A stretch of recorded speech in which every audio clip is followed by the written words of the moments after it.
Stephen was, he was called what's called a buff. He always had his radio with him, went to different fires, whether he was working or not, always loved being a firefighter.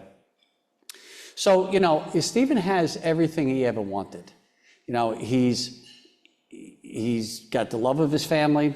He's married. He's got 5 kids. He has a job he always wanted to be. He always talked about being a firefighter. I have uncles that were firefighters, police officers. This is what he wanted to be. And he's on top of the world. He's the happiest he's ever been. Who wouldn't be? He's got 5 beautiful kids and a beautiful wife. September 11, 2001. Stevens just finished his night tour in Squad 1 in Brooklyn, which is in Park Slope, which is not far away from the Brooklyn Battery Tunnel. Stevens on his way home. He already left the firehouse. He's on his way home. It was a day that my brother Russ, my brother George, Stephen, and myself were going to play golf.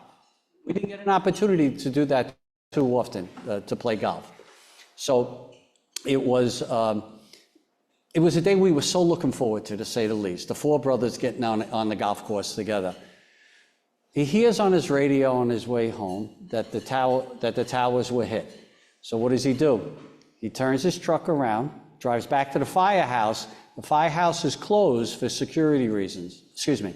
He gets his gear. He drives to the Brooklyn Battery Tunnel, which is closed for security reasons. They don't want anyone going in towards Manhattan anymore. They're blocking it off. Let no cars in whatsoever.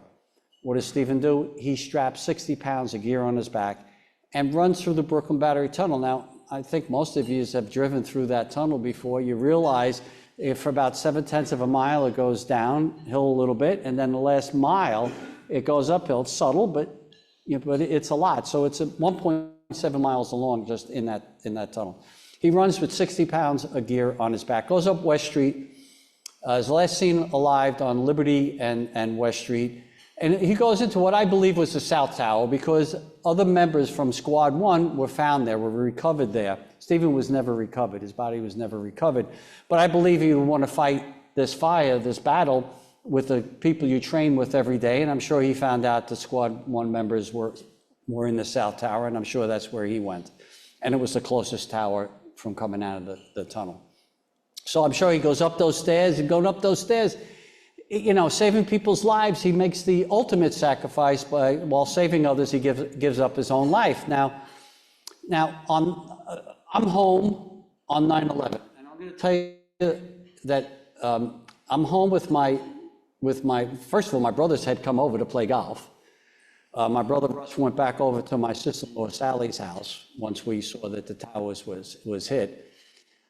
I'm sitting in my kitchen with my brother George when I see the second plane flying into the South Tower, because the North Tower was hit first, but South Tower hit second, but the first tower to collapse was the South Tower. And I'm sitting there about a half hour, an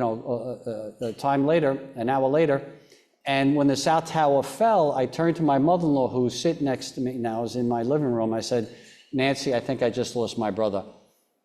Because I knew he would find a way to get there. Because these is what firefighters do. This is what our first responders do. This is what our military does all the time. They show up. They run towards danger when everyone else is going the opposite way.